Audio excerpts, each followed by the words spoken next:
All right, welcome to the Straight Red Card. We're going to just go through the transfer because we're going to update it. We've already covered a lot of the other transfers that have already happened, including all the Venezia stuff and the Sam Vine stuff. We already covered that before, and there are some recent ones that just happened, so we got to cover those. It's kind of funny. Brad, I was actually one of the things that I watched this video on YouTube, and it's this guy, and he's fishing on his kayak in the middle of the ocean, and a shark tips his fucking kayak over. And luckily for this guy, like the stupid shark attacks his kayak for like 3 minutes straight. Just keeps biting, attacking. The kayak's flipped over. He's biting the kayak. The guy's floating in the water going, holy fuck, I am dead. But the shark is so stupid, it just keeps attacking the kayak. And so eventually the sailboat comes and picks up this guy. But since I watched that video, like YouTube is recommending like every hour on the hour, a new shark attack video I need to watch. That's the last thing I need in my life. I am deadly afraid of sharks. Well, clearly that shark watched a lot of Jaws movies.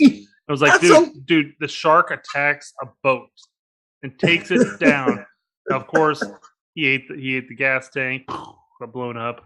Yeah, I'm not gonna be that stupid, but I'll take this boat out like nobody's business, you know.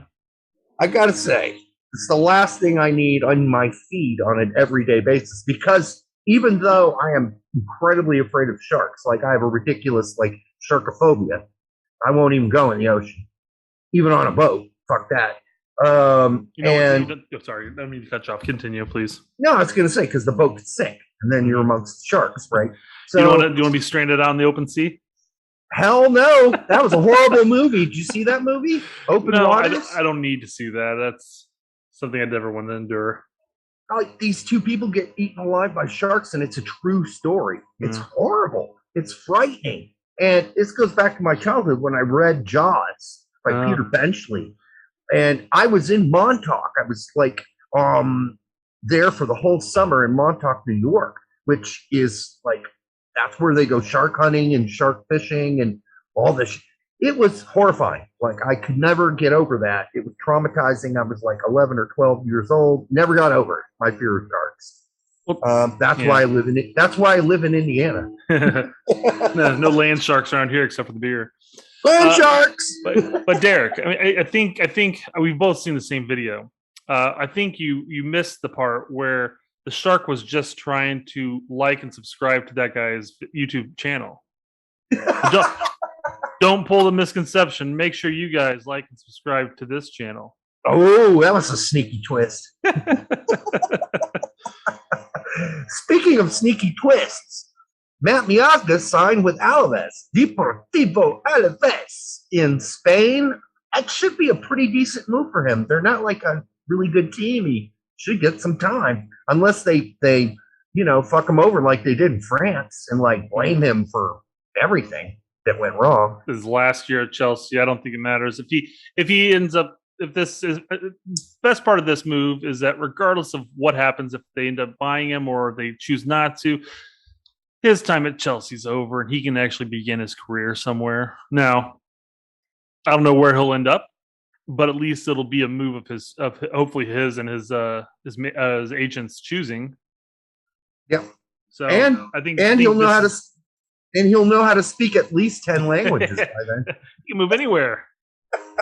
Polish, even most South American teams would be fine. I mean, this dude's going to be able to speak every fucking language. I mean, he already speaks Polish, English, Dutch. I can't remember if he learned Walloon while he was in Belgium. I doubt it. I don't know what they speak in Anderlecht in specific. That might be French. Or I don't know. Anyhow, the dude can speak a lot of languages by now. And I love the fact that he's fearless with his agents. He's like, yeah, Spain, fuck it. Let's do that. Let's do that next. Exit strategy later. Yeah.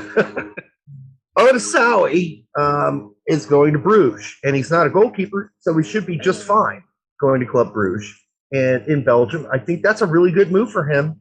I do think from things I've been reading that there's a little attitude thing that he's going to have to be more positive.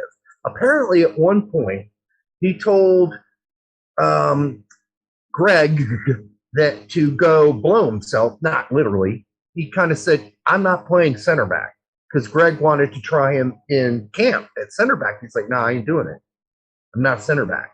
And that's not a good thing to do when you're brought to camp to work out with the rest of the team.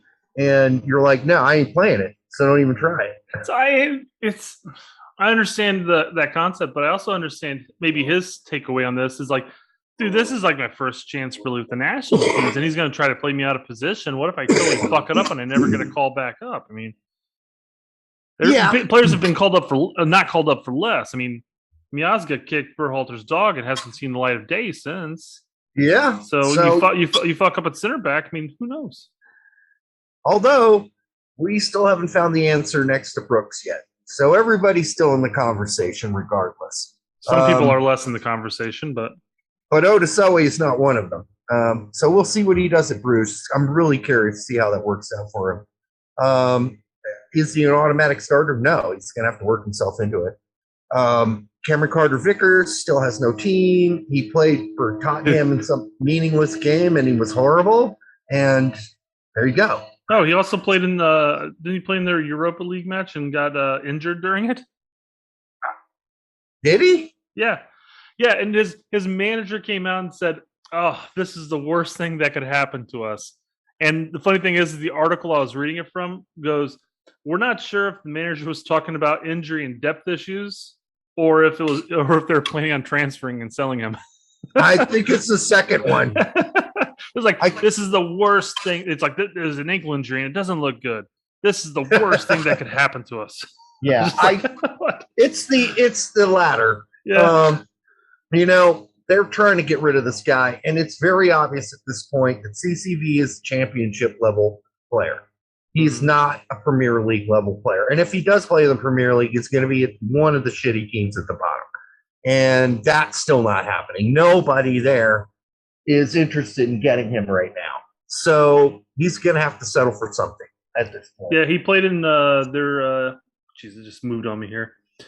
Let me go. Is UEFA Europa Conference League qualifier? Yeah, and he played horrible. I watched chunks of it.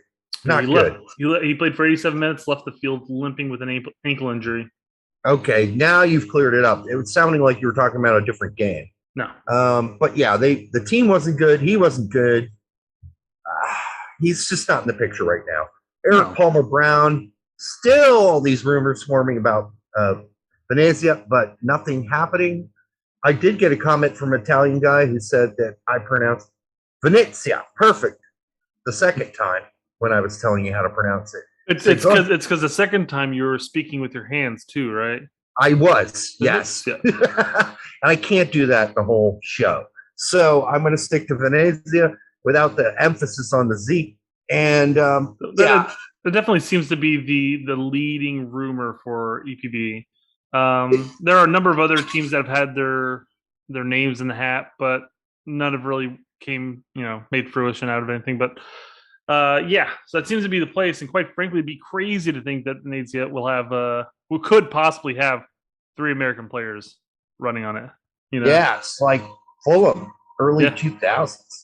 Mm-hmm. I think at one point we had Casey Keller, Clint Dempsey, Carlos Bocanegra, Eddie Johnson. I forgot Eddie Johnson was there. And McBride. And at one point, all 5 of them were on the field for one game. Quite frankly, though, the only one that stands out as being a fish out of water there would have been Eddie Johnson.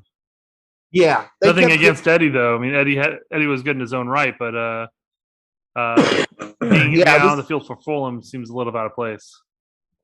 Dude, those were the best mornings when I'd get up and watch it and be like, there are 3 Americans starting in this game. You're like, oh my God.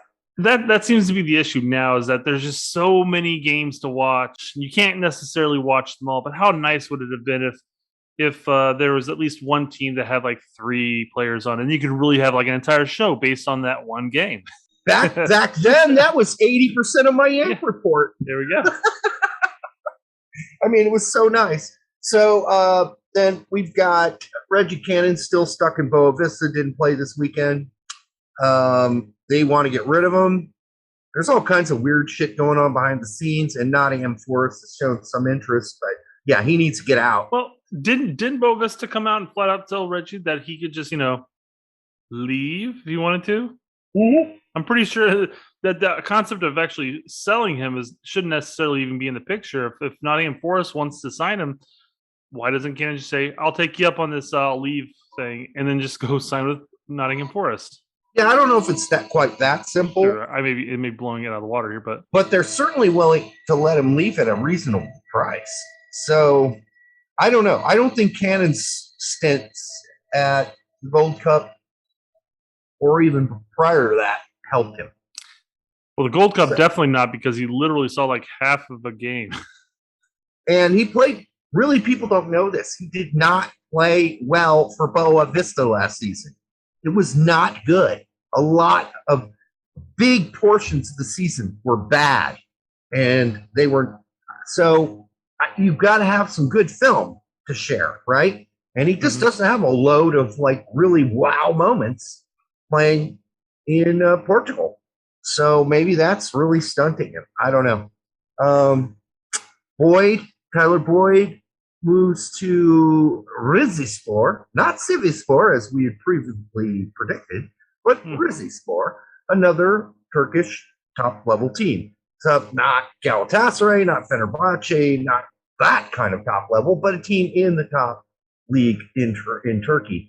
We'll see. It should be decent for him. He should get some time pretty much, I don't know, within the next week would be my guess. But he's still not in the picture. I really don't care. He just needs to get playing time at this point. I don't care where he goes to. Yep. And that's pretty much it for the transfers for this week. And so we'll come back to you with hopefully a different show. No, we're going to come back to you with a different show. Not hopefully. I'm just being a moron now, like talking blabber. We will be back with a brand new show, and that will be the next one you're going to watch, hopefully, and like and subscribe to. This has been The Straight Red Card. This has been Brett and Derek. Good night.